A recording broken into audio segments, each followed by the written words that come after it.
মৰমৰ ছাত্ৰ ছাত্ৰীসকল, আজি আমি আলোচনা কৰিম তৃতীয় শ্ৰেণীৰ যিখন অসমীয়া কিতাপ আছে সেই স্পন্দন কিতাপৰ অধ্যায় ৩ৰ পাঠ নম্বৰ ১ বিদ্যালয় সপ্তাহ নামৰ পাঠটিৰ অনুশীলনীৰ গোটেইকেইটা প্ৰশ্ন উত্তৰ মই তোমালোকক আলোচনা কৰি দিম আৰু ইয়াৰ লগতে তোমালোকক পাঠটো পঢ়াই পাঠৰ ভিতৰত যদি কিবা প্ৰশ্ন থাকে সেইখিনি তোমালোকক মই বুজাবলৈ চেষ্টা কৰিম। তো আহা আমি পলম নকৰি ভিডিঅ'টো আৰম্ভ কৰোঁ। বিদ্যালয় সপ্তাহ, ইয়াত তোমালোকৰ এটা কি দিছে, আমাক এটা ছবি দিয়া আছে। এই ছবিখনত আমি কি দেখা পাইছোঁ, বিভিন্ন ধৰণৰ ছাত্ৰ ছাত্ৰীসকলে খেল খেলি আছে।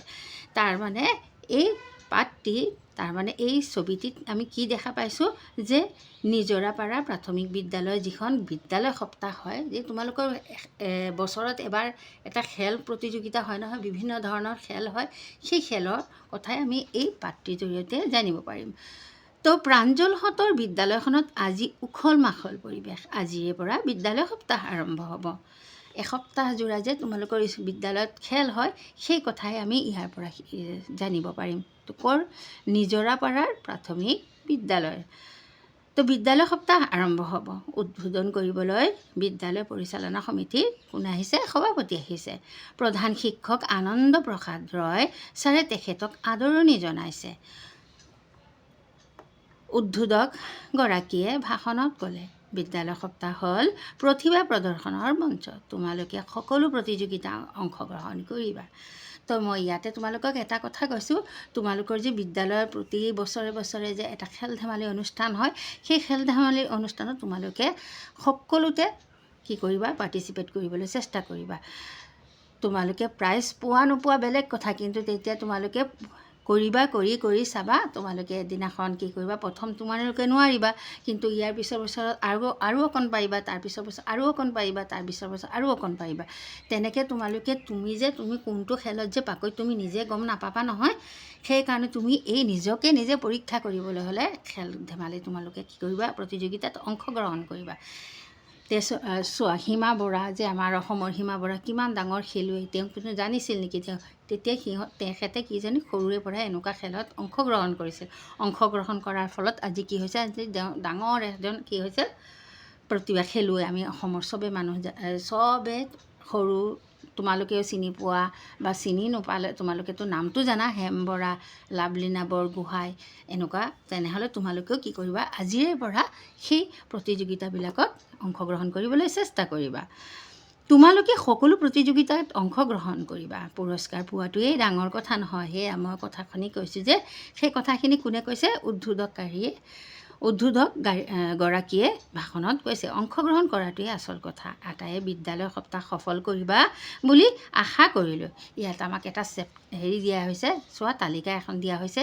জাননী, বিদ্যালয় সপ্তাহ নিজৰাপাৰা প্ৰাথমিক বিদ্যালয়ৰ তাৰিখ কিমানৰ পৰা আৰম্ভ হৈছে, 1 ডিচেম্বৰৰ পৰা 7 ডিচেম্বৰ 2025 খ্ৰীষ্টাব্দ, মানে 2025 চনত, মানে ডিচেম্বৰৰ 1 তাৰিখৰ পৰা 7 ডিচেম্বৰ তাৰিখলৈকে সেই এইখিনি কি হ'ব, খেল ধেমালিখিনি চলি থাকিব। তো প্ৰথম খেল আছে আমাৰ ইয়াত, কি দিছে, খেলৰ নামবিলাক দিছে। ইয়াত দিছে ক শ্ৰেণী অনুসৰি চব শ্ৰেণীৰ কি কৰিছে, বেলেগ বেলেগ খেল খেলিব পাৰিব। চবে একে খেল খেলিব নোৱাৰিব। যেনেকৈ তোমালোকে সৰু, সেইকাৰণে তোমালোকক কি খেলিবলৈ দিছে, তোমালোকৰ খেলবিলাক ইয়াত দিছে। আৰু দ্বিতীয় শ্ৰেণী খেল দিছে, তৃতীয় শ্ৰেণী খেল দিছে, পঞ্চম চতুৰ্থ শ্ৰেণী, মানে খেলবিলাক ভগাই দিয়া হৈছে। তো আমি এই তালিকাখনত এইখিনিয়ে জানিব পাৰিম। ক্ৰিকেট খেলা, বেডমিণ্টন, দবা, পাৰপানী, সংগীত চকী, মিউজিক চেয়াৰ। এতিয়া ক্ৰিকেট খেলাত কোনে কোনে অংশগ্ৰহণ কৰিব পাৰিব, 3ৰ পৰা 5ম শ্ৰেণীলৈ। বেডমিণ্টন কোনে খেলিব পাৰিব, 3য় শ্ৰেণী। তোমালোকেও খেলিব পাৰিবা ক্ৰিকেট খেল। আকৌ বেডমিণ্টনো তোমালোকে খেলিব পাৰিবা 4ৰ্থ আৰু 5ম শ্ৰেণী। বেডমিণ্টন কিন্তু কি আছে, 1ম শ্ৰেণী আৰু 2য় শ্ৰেণী খেলিব নোৱাৰিব। তো দবা খেলত 1ম শ্ৰেণীয়ে আৰু 2য় শ্ৰেণী নোৱাৰিব, কিন্তু 3য় শ্ৰেণী তোমালোকে পাৰিবা, 4ৰ্থ শ্ৰেণী পাৰিবা আৰু 5ম শ্ৰেণী, মানে 3য়ৰ পৰা 5ম শ্ৰেণীৰ সকলো ছাত্ৰ ছাত্ৰীয়ে ইয়াত অংশগ্ৰহণ বা ভাগ ল'ব পাৰিব। তাৰপিছত আছে পাৰপানী খেলা। এতিয়া পাৰপানী খেলা কোনে অংশগ্ৰহণ কৰিব পাৰিব, 1ম আৰু 2য় শ্ৰেণী, মানে 1ম শ্ৰেণী আৰু 2য় শ্ৰেণী সিহঁতে এটা প্ৰতিযোগিতা হ'ব। তাৰপিছত 3য় শ্ৰেণী, তাৰপিছত 4ৰ্থ আৰু 5ম শ্ৰেণী। তাৰমানে 1মৰ পৰা একেবাৰে 5ম শ্ৰেণী গোটেইখিনি ষ্টুডেণ্টে ইয়াত অংশগ্ৰহণ কৰিব পাৰিব। এতিয়া তাৰপিছত দিছে তাৰপিছত আমি কি পালোঁ তালিকাখনত সংগীত চকী মিউজিক চেয়াৰ। সংগীত চকী মিউজিক চেয়াৰত কোনে কোনে অংশগ্ৰহণ কৰিব পাৰিব? প্ৰথম আৰু দ্বিতীয় শ্ৰেণী, তৃতীয় শ্ৰেণীটো পাৰিব, তাৰপিছত চতুৰ্থ শ্ৰেণী আৰু পঞ্চম শ্ৰেণী। তাৰমানে ক শাখা দিছে, ক শাখাত কি কৰিব, ক শাখাত কোনে কোনে অংশগ্ৰহণ কৰিব পাৰে? প্ৰথম আৰু দ্বিতীয় শ্ৰেণীয়ে পাৰ পানী খেলিব পাৰিব। আৰু খ শাখা এটা দিছে তৃতীয় শ্ৰেণী, তাৰপিছত গ শাখা দিছে চতুৰ্থ আৰু পঞ্চম শ্ৰেণী। এতিয়া তোমালোকে চোৱা খেল অনুসৰি কেইটা শাখাত বিভক্ত কৰা হৈছে? 3টা শাখাত বিভক্ত কৰা হৈছে, ক শাখা, খ শাখা আৰু গ শাখা। ক শাখা হ'ল কোন? প্ৰথম শ্ৰেণী আৰু দ্বিতীয় শ্ৰেণী, আৰু খ শাখা হ'ল তৃতীয় শ্ৰেণী আৰু চতুৰ্থ শ্ৰেণী, আৰু গ শাখা হ'ল তৃতীয়ৰ পৰা আকৌ পঞ্চম শ্ৰেণীলৈকে, সেইখিনি হ'ল গ শাখা। আৰু কেতিয়া আৰম্ভ হ'ব? সময় পুৱা হ'ল 8 বজাৰ পৰা 12 বজালৈ এই খেলবিলাক আৰম্ভ হ'ব। তাৰমানে এই খেলবিলাক 8 বজাৰ পৰা 12 বজালৈ কি হ'ব? অনুষ্ঠিত হ'ব। তাৰপিছত চোৱা বিদ্যালয় সপ্তাহৰ দ্বিতীয় দিন। এতিয়া বিদ্যালয় সপ্তাহৰ দ্বিতীয় দিন, প্ৰথম দিনাখনটো আৰম্ভ হ'ল। দ্বিতীয় দিনাখনৰ কি কাৰ্যসূচী মতে খেলবোৰ আৰম্ভ হৈছে। তৃতীয় আৰু চতুৰ্থ শ্ৰেণীৰ মাজত এখন ক্ৰিকেট প্ৰতিযোগিতা অনুষ্ঠিত হৈছে। কাষৰ খেলপথাৰত অনুষ্ঠিত এই খেলখন প্ৰতুল গোস্বামী ছাৰে পৰিচালনা কৰিছে। বিদ্যালয়ৰ খেলপথাৰত বেডমিণ্টনৰ একক প্ৰতিযোগিতা হৈ আছে। পঞ্চম শ্ৰেণীৰ দীপা আৰু ৰুমাই এই খেলখনত ভাগ লৈছে। আনফালে অনিল ফুকন ছাৰে গান বজাই সংগীত চকী মিউজিক চেয়াৰ খেল পৰিচালনা কৰিছে। তো গিৰীন চেত্ৰী ছাৰে প্ৰতিযোগিতাত স্থান দখল কৰাৰ ছাত্ৰ ছাত্ৰীসকলৰ তালিকা প্ৰস্তুত কৰাত ব্যস্ত। বাৰান্দাত সুপ্ৰিয়াই হুইল চেয়াৰত বহি নিহাৰিকাৰ লগত দবা খেল খেলি আছে। খেলখনত সুপ্ৰিয়াই নিহাৰিকাতকৈও আগবাঢ়ি আছে। প্ৰথম আৰু দ্বিতীয় শ্ৰেণীৰ খেল আৰম্ভ হ'বলৈ এতিয়াও বাকী। তেওঁলোকে এটা ফুটবল লৈ খেলপথাৰৰ এফালে ধেমালি কৰি আছে। কাঞ্চনে বলটো দলি মাৰি দিওঁতে দবাখনতে পৰিলগৈ। সুপ্ৰিয়াই মূৰে কপালে হাত দি ক'লে, এয়া তোমালোকে কি কৰিলা? আমাৰ খেলখন পণ্ড কৰিলা। তো তাকে দেখি মিনতী বৰুৱা বাইদেৱে বেগাবেগিকৈ ওচৰলৈ আহিল। সুপ্ৰিয়াহঁতক খেলখন আৰম্ভণিৰ পৰা খেলিবলৈ দিলে। তেওঁ প্ৰথম আৰু দ্বিতীয় শ্ৰেণীৰ ছাত্ৰ ছাত্ৰীসকলক খেলপথাৰৰ মাজলৈ লৈ গ'ল। তাত তেওঁলোকক শাৰী পাতি থিয় হ'বলৈ দিলে। তাৰ পাছতে তেখেতে তেওঁলোকক পাৰ পানী খেলখন খেলালে। কোন শ্ৰেণীৰ ছাত্ৰ ছাত্ৰীসকলে পাৰ পানী খেলিলে? প্ৰথম আৰু দ্বিতীয় শ্ৰেণীৰ ছাত্ৰ। তো প্ৰথম শিক্ষক যথা সময়ত খেলপথাৰৰ মাজলৈ আহিল। তেখেতে হুইচেল বজাই দ্বিতীয় দিনৰ কাৰ্যসূচী সমাপ্তি ঘোষণা কৰিলে। এতিয়া আমাক ক্ৰিয়াকলাপত পাঠভিত্তিক পাঠৰ পৰা এই প্ৰশ্নখিনি আমাক কৰিবলৈ দিছে। তো আলোচনা কৰোঁ আৰু লিখোঁ আহা। প্ৰথম প্ৰশ্নটো আমাক কি দিছে? প্ৰাঞ্জলহঁতৰ বিদ্যালয়ত কি খেল চলি আছে? প্ৰাঞ্জলহঁতৰ বিদ্যালয়ত কি চলি আছিল? তো প্ৰশ্নৰ উত্তৰটো তোমালোকে লিখিবা। প্ৰাঞ্জলহঁতৰ বিদ্যালয়ত বিদ্যালয় সপ্তাহ চলি আছিল। তাৰপিছত চোৱা খ নম্বৰ প্ৰশ্নটো কি দিছে? কাৰ কাৰ মাজত বেডমিণ্টনৰ প্ৰতিযোগিতা হৈছিল? কাৰ কাৰ মাজত বেডমিণ্টনৰ প্ৰতিযোগিতা হৈছিল? তো উত্তৰটো তোমালোকে লিখিবা। পঞ্চম শ্ৰেণীৰ দীপা আৰু ৰুমাৰ মাজত বেডমিণ্টনৰ প্ৰতিযোগিতা হৈছিল। এতিয়া আমাক গ নম্বৰ প্ৰশ্নটো কি দিছে? সুপ্ৰিয়াই কিয় দবা খেলখন পণ্ড কৰা বুলি কৈছিল? কোনে কৈছিল? বাইদেৱে কৈছিল। তো কাঞ্চনে বলটো, উত্তৰটো লিখিবা। কিহৰ কাৰণে? কাঞ্চনে বলটো দলি মাৰি দিওঁতে দবাখনত পৰি দবাৰ গুটিবোৰ ওলট পালট হোৱাত সুপ্ৰিয়াই দবা খেলখন পণ্ড কৰা বুলি কৈছিল। এতিয়া আমাক ঘ নম্বৰ প্ৰশ্নটো কি দিছে? কোন কোন শ্ৰেণীয়ে কি খেলৰ প্ৰতিযোগিতাত অংশগ্ৰহণ কৰিছিল? আস্থানি মিলোৱা। কোন কোন শ্ৰেণীয়ে কি প্ৰতিযোগিতাত অংশগ্ৰহণ কৰিছিল? প্ৰথম শ্ৰেণীৰ কি প্ৰতিযোগিতাত অংশগ্ৰহণ কৰিছিল? পাৰ পানী খেলত অংশগ্ৰহণ কৰিছিল। আৰু দ্বিতীয় শ্ৰেণীৰ কি খেলত?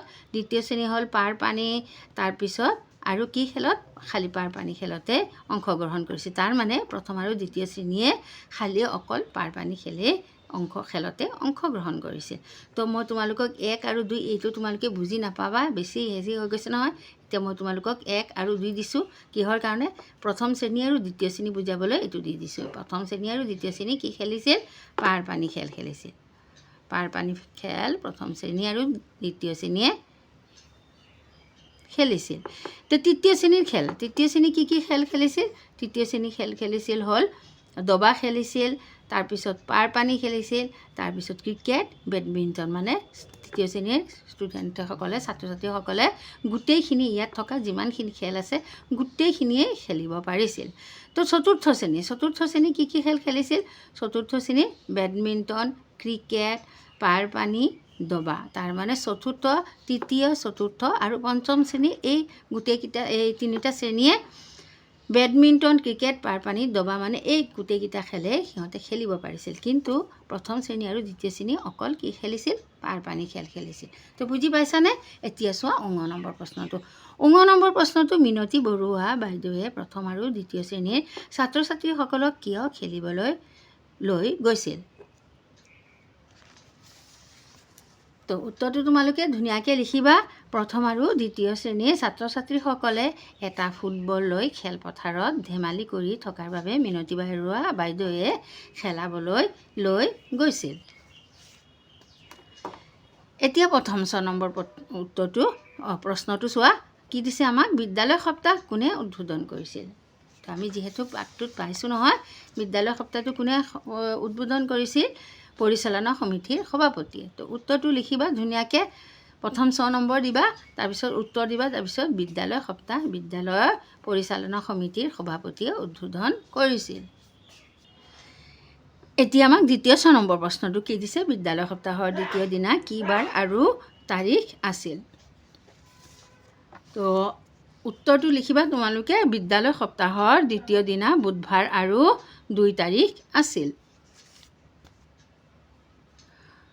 তাৰপিছত চোৱা বৰ্গীয় নম্বৰ। বৰ্গীয় নম্বৰৰ প্ৰশ্ন আমাক কি দিছে? চেত্ৰী ছাৰে কি কৰি আছিল? তো উত্তৰটো লিখিবা। চেত্ৰী ছাৰে প্ৰতিযোগিতাত স্থান দখল কৰা ছাত্ৰ ছাত্ৰীসকলৰ তালিকা প্ৰস্তুত কৰি আছিল। তো প্ৰশ্নৰ উত্তৰখিনি তোমালোকে ভালকৈ লিখি ল'বা আৰু শুদ্ধকৈ বানান শুদ্ধ কৰি লিখি ল'বা দেই, ভুলকৈ নিলিখিবা বানানবিলাক। এতিয়া চোৱা আমাৰ 1 নম্বৰ প্ৰশ্নৰ গোটেইখিনি উত্তৰ মই আলোচনা কৰিলোঁ। এতিয়া আমি 2 নম্বৰ প্ৰশ্নত আহোঁ। 2 নম্বৰ প্ৰশ্নত আমাক কি দিছে? পাঠত থকা জাননীখন চাই তোমাৰ তলৰ প্ৰশ্নবোৰৰ উত্তৰ কৰোঁ আহা। তো ক নম্বৰ প্ৰশ্নটো কি দিছে? ক্ৰিকেট খেলত কোন কোন শ্ৰেণীৰ ছাত্ৰ ছাত্ৰীয়ে অংশগ্ৰহণ কৰিব পাৰিব? তো দ্বিতীয় শ্ৰেণীৰ পৰা পঞ্চম শ্ৰেণীলৈকে অংশগ্ৰহণ কৰিব পাৰিব। তে কোন কোন শ্ৰেণীৰ ছাত্ৰ ছাত্ৰীসকল? তৃতীয় শ্ৰেণী আৰু পঞ্চম শ্ৰেণীৰ ছাত্ৰ ছাত্ৰীসকলে ক্ৰিকেট খেলত অংশগ্ৰহণ কৰিব পাৰিব। এতিয়া তৃতীয় শ্ৰেণীৰ ছাত্ৰ ছাত্ৰীয়ে কি খেলত অংশগ্ৰহণ কৰিব পাৰিব? তৃতীয় শ্ৰেণীৰ ছাত্ৰ ছাত্ৰীসকলে ক্ৰিকেট, বেডমিণ্টন, দবা, পাৰ পানী, সংগীত চকী, মিউজিক চেয়াৰ, মানে যিমানখিনি খেল আছে গোটেইখিনি খেলে তৃতীয় শ্ৰেণীৰ ছাত্ৰ ছাত্ৰীসকলে অংশগ্ৰহণ কৰিব পাৰিব। তো তোমালোকে সেইখিনি ধুনীয়াকৈ লিখি ল'বা। যদি ইয়াত বুজি নোপোৱা লিখাটো তোমালোকে তাৰ পৰা লিখি ল'বা। তো গ নম্বৰটো কি দিছে? খ আৰু গ শাখাত থকা শ্ৰেণীকেইটা কি? তো উত্তৰটো লিখিবা। তৃতীয়, চতুৰ্থ আৰু পঞ্চম শ্ৰেণী। খ আৰু গ শাখাত থকা শ্ৰেণীকেইটা হ'ল তৃতীয়, চতুৰ্থ আৰু পঞ্চম শ্ৰেণী। তাৰপিছত আমাক ঘ নম্বৰ প্ৰশ্নটো দিছে, সকলো শ্ৰেণীৰ ছাত্ৰ ছাত্ৰীয়ে কি খেল খেলিব পাৰিব? সকলো শ্ৰেণীৰ ছাত্ৰ ছাত্ৰীয়ে কি খেল খেলিব পাৰিব? পাৰ পানী আৰু সংগীত চকী বা মিউজিক চেয়াৰ। এই খেলটো গোটেইখিনি ছাত্ৰ ছাত্ৰী, মানে প্ৰথম, দ্বিতীয়, তৃতীয়, চতুৰ্থ, পঞ্চম গোটেইকেইটা শ্ৰেণীৰ ছাত্ৰ ছাত্ৰীসকলে এই 2টা খেল খেলিব পাৰিব। মাত্ৰ অনলি এই 2টা খেলেই খেলিব পাৰিব। এতিয়া আমি 3 নম্বৰ প্ৰশ্নটোলৈ চাওঁ। 3 নম্বৰ প্ৰশ্নটোক আমাক কি দিছে? ডাঙৰ হৰফৰ পদবোৰৰ অৰ্থ অনুমান কৰি আঁচ টানি মিলোৱা। তাৰমানে ডাঙৰ হৰফ মানে ডাঙৰকৈ লিখা, যে একেবাৰে ডাঠকৈ লিখা, সেই শব্দৰ অৰ্থখিনি ইয়াত দিয়া আছে। এই শব্দটো ইয়াত দিয়া আছে বাক্যটোত, আৰু ইয়াৰ অৰ্থটো ইয়াত দিয়া আছে, সেইটো মিলাবলৈ দিছে। তো বিদ্যালয় সপ্তাহ হ'ল প্ৰতিভা প্ৰদৰ্শনীৰ মঞ্চ। প্ৰতিভা শব্দটোৰ অৰ্থ হ'ল দক্ষতা। তোমালোকে যদি শব্দ অৰ্থ আহে প্ৰতিভা বুলি, তেনেহ'লে দক্ষতা লিখি ল'বা। ইয়াত তোমালোকে এইখিনি গোটেইখিনি শিকাৰ লগে লগে এইটো শিকিবা। তোমালোকে মেইনটো হ'ল প্ৰতিভা মানে দক্ষতা। খেলপথাৰত বেডমিণ্টনৰ একক প্ৰতিযোগিতা চলি আছে। একক শব্দৰ অৰ্থ হ'ল এজনীয়া। তাৰপিছত আমাৰ খেলখন পণ্ড কৰিলা। এই পণ্ড শব্দটোৰ অৰ্থ হ'ল নষ্ট কৰিলা। মিনতী বৰুৱা বাইদেৱে বেগাবেগিকৈ ওচৰলৈ আহিল। বেগাবেগি শব্দৰ অৰ্থ হ'ল সোনকালে বা খৰকৈ। তো তোমালোকে লিখিবা খৰকৈ। প্ৰাঞ্জলহঁতৰ বিদ্যালয়খনত আজি উখল মাখল পৰিৱেশ। উখল মাখল পৰিৱেশ শব্দৰ অৰ্থ হ'ল উলহ মালহ। তাৰমানে আমাৰ এই দাঁতকৈ লিখি দিয়া শব্দখিনিৰ অৰ্থ আমি ইয়াৰ পৰা বাছি উলিয়াব লাগিব। এতিয়া চোৱা খ নম্বৰ, উদ্বোধন। উদ্বোধন মানে কোনো কাম মুকলি বা আৰম্ভণি কৰা। উদ্বোধন কৰোঁতা এজন হ'ল উদ্বোধক, মানে যোনে উদ্বোধন কৰে তেওঁক উদ্বোধক বুলি কোৱা হয়। বিভিন্ন কিতাপ পত্ৰ উন্মোচন কৰোঁতাজনক উন্মোচক বোলে। এতিয়া আমি তলৰ ক অংশৰ লগত খ অংশ মিলাওঁ আহা। ইয়াত আমাক ক অংশ আৰু খ অংশ কিছুমান, ক অংশত কিছুমান কি দিয়া আছে, তাৰমানে হ'ল এটা শব্দত প্ৰকাশ কৰা দিয়া আছে তোমালোকক। ক অংশত এটা শব্দৰ প্ৰশ্ন দিয়া আছে, তাৰপিছত খ অংশত কি দিয়া আছে, ইয়াত উত্তৰবিলাক দিয়া আছে। শিক্ষাদান কৰোঁতাজনক কি বুলি কোৱা হয়, শিক্ষক। আৰু পৰিচালনা কৰাজনক পৰিচালক। পাঠ কৰোঁতাজনক পাঠক। খেতি কৰাজনক খেতিয়ক। তাৰমানে এইখিনি হ'ল তোমালোকৰ ধৰিবলৈ গ'লে এইখিনি হ'ল এটা শব্দত প্ৰকাশ কৰা। এটা শব্দত কি বুলি কোৱা হয়, শিক্ষাদান কৰোঁতাজনক শিক্ষক বুলি কোৱা হয়, পৰিচালনা কৰাজনক পৰিচালক বুলি কোৱা হয়। যেনেকৈ যি বিদেশত থাকে সি বিদেশী। তো এতিয়া আমাৰ 4 নম্বৰ প্ৰশ্ন কি দিছে, 4 নম্বৰটো কি দিছে, তলৰ শব্দবোৰ পঢ়ো আহা। এই শব্দখিনি পঢ়িবলৈ দিছে। তো মই তোমালোকক এটা এটাকৈ শব্দ ধুনীয়াকৈ পঢ়াই দিম। মোৰ লগে লগে তোমালোকে পঢ়ি যাবা দেই। তাৰপিছত ইয়াত দিছে আমাক জানো আহা। ইয়াত কি দিছে চাম পিছত, আমি আগতে এইখিনি পঢ়ি লওঁ। তো নিয় চঞ্চ আৰু কি হ'ব, পঞ্চম। নিয় চঞ্চ বঞ্চ, তাত হচিকাৰ কি হ'ব, বঞ্চি। নিয় চঞ্চত হচিকাৰ দিলে বঞ্চি। আৰু বঞ্চিত, কত হচুকাৰে নিয় চঞ্চ, তাত হচিকাৰ কুঞ্চি দন্ত্যত কুঞ্চিত। হস্যই নিয়োজন তাত হচিকাৰ দন্ত্যন ই, আৰু নিয়োজন যত হচিকাৰ দিলে ইঞ্জি হ'ব আৰু ইঞ্জিন। তাৰপিছত কি দি আছে আমাক, গত হচুকাৰে এইটো গত হচুকাৰ দিলে তাৰ ৰূপটো সলনি হয়, এনেকুৱা লিখিব লাগিব। গত হচুকাৰে নিয়োজন গুঞ্জ, আৰু লাগিলে কি হ'ব, গুঞ্জন। নিয়োজন তাত আকাৰ আৰু আঞ্জা, যাত আকাৰ দিয়াৰ লগে লগে কি হ'ব, njা, তেনেহ'লে কি হ'ব, আঞ্জা। আকৌ শব্দবোৰ পঢ়ো আহা। পঞ্চম, বঞ্চিত, কুঞ্চিত, ইঞ্জিন, গুঞ্জন আৰু আঞ্জা। এতিয়া আমাক ইয়াত কি জানো আহা দিছে, চাওঁচোন ইয়াৰ পৰা আমি কি জানিব পাৰিলোঁ। ইয়াত তোমালোকক এইটো কি শব্দ দিছে, নিয়চঞ্চ। নিয়চঞ্চটো ভাঙিলে কি হ'ব, নিয় যোগ প্ৰথম চ, আৰু এইটো হ'ল কি, নিয়োজঞ্জ। ইয়াত কি শব্দ যুক্ত হৈ আছে, কি শব্দ আছে ইয়াত, নিয় আৰু বৰ্গীয় জ, মানে নিয় আৰু বৰ্গীয় জ লগ লাগিলে এনেকুৱা লিখিব লাগিব, নিয়োজঞ্জ। এয়া নিয়োজঞ্জ, এইটো দেখা পোৱা নাই ভালকৈ, এয়া চোৱা নিয়োজঞ্জ। আৰু নিয়ৰ লগত প্ৰথম চ যদি যোগ হয় তেনেহ'লে নিয়োজঞ্জ। তাৰমানে তাৰ ৰূপটো সলনি হৈ যাব। তাৰমানে এইবিলাক শব্দবিলাকক কি বুলি কোৱা হয়, যুক্তাক্ষৰ বুলি কোৱা হয়। যুক্তাক্ষৰ মানে যুক্ত থকা অক্ষৰ, মানে একেলগ হৈ থকা। যুক্ত মানেতো তোমালোকে বুজিছা, যুক্তাক্ষৰ মানে যুক্ত হৈ থকা আখৰ। এটা বা দুটা বা তিনিটা মিলি যুক্ত হৈ থকা আখৰক যুক্তাক্ষৰ বুলি কোৱা হয়। এতিয়া আমি 40 নম্বৰ পেজটো ওলাই লোৱা। তাৰপিছত আমাক দিছে খ নম্বৰটোত কি দিছে, খেলি মেলিকৈ থকা শব্দবোৰ সঠিক ক্ৰমত সজাই শব্দ গঠন কৰোঁ আহা। এতিয়া আমি এই শব্দবিলাকক কি আছে, ওলোটা খেলি মেলিকৈ দিয়া আছে, সেইখিনি আমি ধুনীয়াকৈ সজাই পৰাই লিখিব লাগিব। তো সজাই পৰাই লিখিলে তোমালোকৰ কি হ'ব, তেতিয়া তোমালোকে শব্দ গঠন কৰিবলৈ তোমালোকে পাৰিবা। তো প্ৰা আছে, ল আছে, নিয়োজঞ্জ।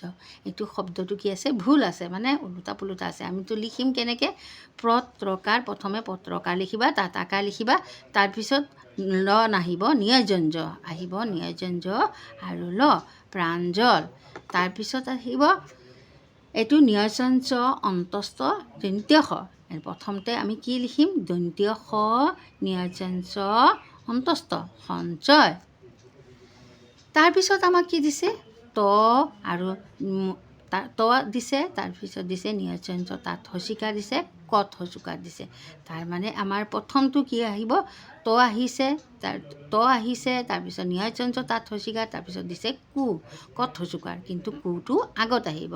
কত হচুকাৰ আমি আগত আনি বহালোঁ, তাৰপিছত নিয়জঞ্চ তাত হচিকাৰ কুঞ্চি, আৰু তাৰপিছত তটো লিখিলোঁ কুঞ্চিত। হৈ গৈছে নহয় কুঞ্চিত।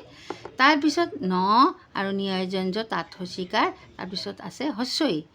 এতিয়া আমি হস্যইটো পিছত আছে নহয়, এইটো আগত আনিব লাগিব। আগত আনি হস্য ই নিয়জঞ্চ তাত হচিকাৰ, তাৰপিছত দন্ত্যনটো লগাই দিব। তেতিয়া কি হৈ যাব এইটো ইঞ্জিন হৈ যাব। এতিয়া আমি 5 নম্বৰ প্ৰশ্ন, তৃতীয় আৰু চতুৰ্থ শ্ৰেণীৰ মাজত এখন ক্ৰিকেট প্ৰতিযোগিতা চলিছে। এতিয়া তৃতীয় আৰু চতুৰ্থ শব্দ দুটাই 3 আৰু 4 স্থানবাচক অৰ্থ প্ৰকাশ কৰিছে। ঠিক সেইদৰে আন স্থানবাচক শব্দবোৰ জানো আহা। প্ৰথম সংখ্যাবিলাক হ'ল 1 2 3 4 দিছে, আৰু স্থানবাচক হ'ল প্ৰথম আৰু সংক্ষিপ্ত ৰূপ বুলি কোৱাৰ লগে লগে তোমালোকে এক ম লিখিব লাগিব। দ্বিতীয়টো দ্বিতীয়, এনেকৈ এইখিনি তোমালোকে নিজে পঢ়ি ল'বা। তাৰপিছত আমি 6 নম্বৰ প্ৰশ্ন। 6 নম্বৰ প্ৰশ্নটো আমাক কি দিছে তলৰ তালিকাখন মনোযোগেৰে চাওঁ আৰু খেলো আহা। তাৰমানে আমাক কিছুমান কি দিছে সংখ্যা দিছে, আৰু সংখ্যাৰ ওপৰত এটা বৰ্ণ দিয়া আছে।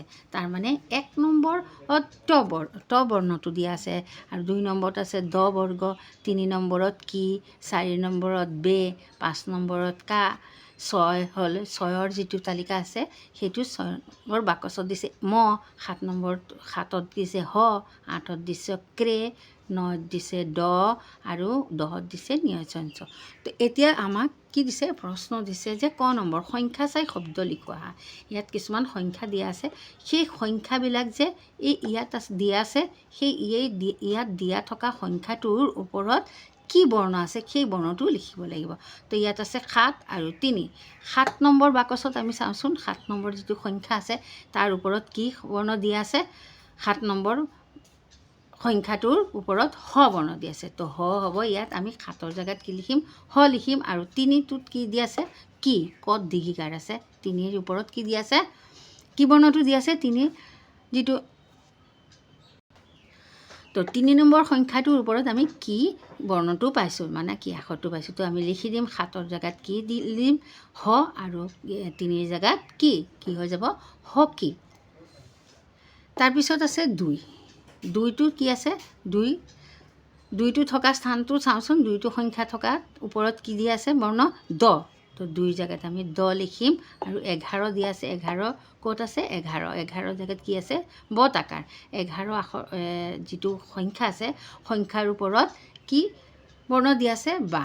তো কি হ'ব দবা। তাৰপিছত আছে 5 10 আৰু 17। 5 10 17 কি আছে চাওঁচোন, 5ৰ জেগাত কি আছে কা লিখিম আমি, আৰু 10ৰ জেগাত কি আছে নিয়জঞ্চ। তো লিখিবা নিয়জঞ্চ। আৰু 17 যিহেতু আছে 17 নেক্সট 17টোত কি আছে ন। তো কি হ'ব কত আকাৰ নিয়জঞ্চ আৰু ন কাঞ্চন। তো ধুনীয়াকৈ তোমালোকে এইটো লিখি ল'বা। তাৰপিছত আমি 6 নম্বৰৰ খ শব্দ চাই সংখ্যাবোৰ লিখোৱা। এতিয়া আমাক কি দিছে, আগতে দিছিলে সংখ্যা, এতিয়া আমাক দিছে আখৰবিলাক চাই আমি ইয়াত সংখ্যা লিখিব লাগিব। তো কা আছে নহয়, কাটো ক'ত আছে চোৱা, কাটোৰ জেগাত কি আছে চাবা, কাটোৰ জেগাত কি আছে 5 আছে। তো আমি কি লিখিম 5, আৰু বত আকাৰ আছে, আৰু দত দীঘিকাৰ আছে। বত আকাৰ ক'ত আছে, বত আকাৰটো ইয়াত আছে, আৰু কিন্তু সংখ্যাটো কি আছে 11। তেনেহ'লে কি লিখিব লাগিব আমি 11। তো কাৰ জেগাত 5 লিখিম, আৰু বত আকাৰৰ জেগাত 11 লিখিম, আৰু দত দীঘিকাৰ আছে ক'ত আছে চাওঁচোন, দত দীঘিকাৰ থকা স্থানখনৰ তলত কি সংখ্যা আছে 15। তো আমি 15টো ইয়াত লিখি দিম। তাৰপিছত আছে পঞ্চম যিহেতু প্ৰথম আখৰটো কি প বৰ্ণটো ক'ত আছে, প আখৰটো আমি পটো ইয়াত আছে, কি হ'ব তলৰ সংখ্যাটো 16 আছে, মানে 16 নম্বৰ যিটো বাকচ আছে 16 নম্বৰ বাকচত প আছে, তেনেহ'লে আমি লিখিম কি 16। তাৰপিছত নিয়াচাঞ্চৰ থকা যিটো আখৰ আছে তাত কি 10 নম্বৰ স্থানত আছে, তো আমি লিখিম 10। ইয়াত আমি 10 লিখিবা, 16 লিখিবা, তাৰপিছত লিখিবা 10, তাৰপিছত ম আছে, ম যিহেতু কি 6 কথাটোত আছে, তেনেহ'লে আমি লিখিম ইয়াত 6। তাৰপিছত আছে বেডমিণ্টন, বত একাৰ, প্ৰথম বত একাৰ আছে যিহেতু আমি চাই লওঁ ক'ত আছে বত একাৰৰ তলত কি আছে সংখ্যা 4 সংখ্যাটো আছে, তো আমি লিখিম প্ৰথমে 4 লিখিম, তাৰপিছত কমা দিম, তাৰপিছত মূৰ্ধন্য ড আছে যিহেতু মূৰ্ধন্য ডটো ক'ত আছে চোৱাচোন, লিখিলা এতিয়া এই মূৰ্ধন্য ডটো ক'ত আছে 9 নম্বৰ সংখ্যাৰ ওপৰত আছে, তো আমি লিখিম 9। তাৰপিছত হৈছে মথ হচিকাৰটো ক'ত আছে, এয়া চোৱা মথ হচিকাৰৰ যিটো বাকচ আছে তাৰ তলত কি আছে 14 আছে, মানে 14 নম্বৰ সংখ্যাৰ বাকচত মি আছে, তো আমি লিখিম 14। ইয়াত তোমালোকে লিখিবা 4, 9, 14। তাৰপিছত আছে নয়টেণ্টটো ক'ত আছে, নয়টেণ্টটোৰ তলত 12 নম্বৰ আছে, চোৱা 12 সংখ্যাটো দিয়া আছে, সেইকাৰণে আমি লিখিম 12। আৰু দন্ত্য নটো ক'ত আছে, দন্ত্য নটো আছে 17 নম্বৰ সংখ্যাৰ ওপৰত, তে আমি লিখিছোঁ চোৱা বত একাৰ আছে 4 নম্বৰ যিটো সংখ্যা আছে 4 নম্বৰ বাকচত বত একাৰ আছে, ড আছে 9, তাৰপিছত মথ হচিকাৰটো ক'ত আছে 14 নম্বৰ বাকচত আছে, আৰু নয়টেণ্টটো 12 নম্বৰ বাকচত আছে, আৰু 17 নম্বৰটো ক'ত আছে 9, 17 নম্বৰটো কি বাকচৰ 9টো আছে 17 নম্বৰ বাকচত। তো আমি তোমালোকে ধুনীয়াকৈ এইটো লিখি ল'বা, প্ৰথমটো লিখিবা 5, 11, 15, তাৰপিছত 16, 10, 6, আৰু 4, 9, 14, 12, 17। এতিয়া আমাক 7 নম্বৰ প্ৰশ্নটো কি দিছে, কাষৰ ঢোলৰ ছবিত থকা শব্দ বাছি লৈ ছন্দ পূৰ কৰোঁ আহা। এতিয়া ইয়াত আমাক কিছুমান শব্দ দিয়া আছে, তাৰমানে ঢোলত থকা ছন্দ মিলোৱা শব্দবোৰ আমাক ইয়াত লিখিব দিছে। বাঢ়ৈ খুৰাই বাঁহেৰে সাজে, নাপিত ককাই চুলিকে কাটে, ঢোল বজাই ঢুলীয়া ককাই, দৰ্জী মামাই কাপোৰ চিলায়। তো তোমালোকে এইখিনি ধুনীয়াকৈ লিখি ল'বা, এইটো যিহেতু তোমালোকৰ ইয়াত দিয়াই আছে যিহেতু তোমালোকে সেইটো লিখি ল'বা। এতিয়া তোমালোকে 42 নম্বৰ পেজটো ওলাই লোৱা। 42 নম্বৰ পেজত আমাক 8 নম্বৰ কুৱেশ্যনটোত কি দিছে, জ্ঞান সম্প্ৰসাৰণ আলোচনা কৰোঁ আৰু লিখোঁ আহা। ক্ৰিকেট খেলখন কাষৰ খেলপথাৰত কিয় খেলিছিল? কাৰণ বিদ্যালয় খেলপথাৰত বেডমিণ্টনৰ একক প্ৰতিযোগিতা হৈ থকাৰ বাবে ক্ৰিকেট খেলখন কাষৰ খেলপথাৰত খেলিছিল। তো উত্তৰটো তোমালোকে ধুনীয়াকৈ এনেকৈ লিখি ল'বা যে বিদ্যালয়ৰ খেলপথাৰত বেডমিণ্টনৰ একক প্ৰতিযোগিতা হৈ থকাৰ বাবে ক্ৰিকেট খেলখন কাষৰ খেলপথাৰত খেলিছিল। তো উত্তৰটো তোমালোকে ধুনীয়াকৈ লিখি ল'বা। তাৰপিছত দিছে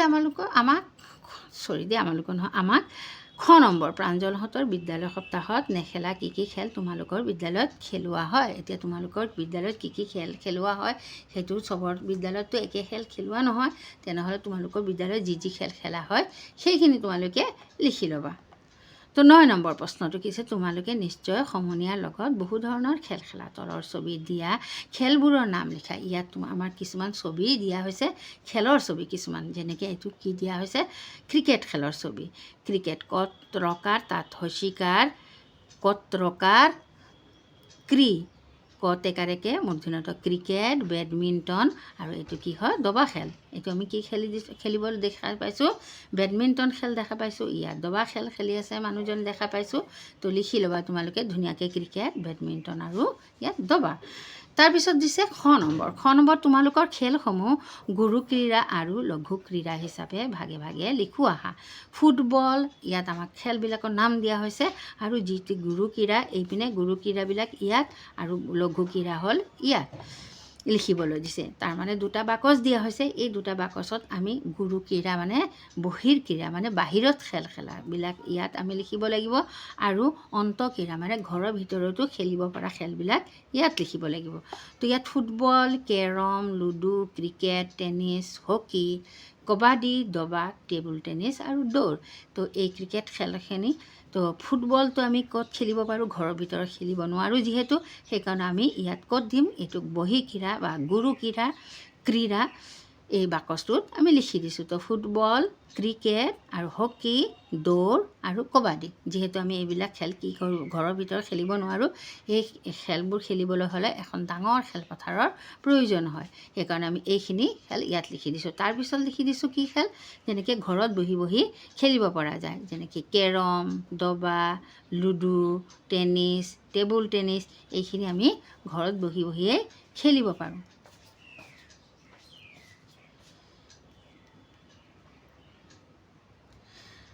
তাৰপিছত আমি 10 নম্বৰ প্ৰশ্নটো আমাক কি দিছে, তলত নিৰ্দিষ্ট বাকচত এককভাৱে আৰু দলীয়ভাৱে খেলা খেলসমূহৰ নাম লিখা। যেনে নিজে নিজে অকলে অকলে খেলা খেল আৰু দুজন বা তিনিজনৰ লগত খেলা খেলবিলাক আমি কি কৰিবলৈ দিছে, আমাক দুটা বাকচত দিয়া হৈছে। যিহেতু আমি বাকচখিনিত ভগাই লিখিব লাগিব।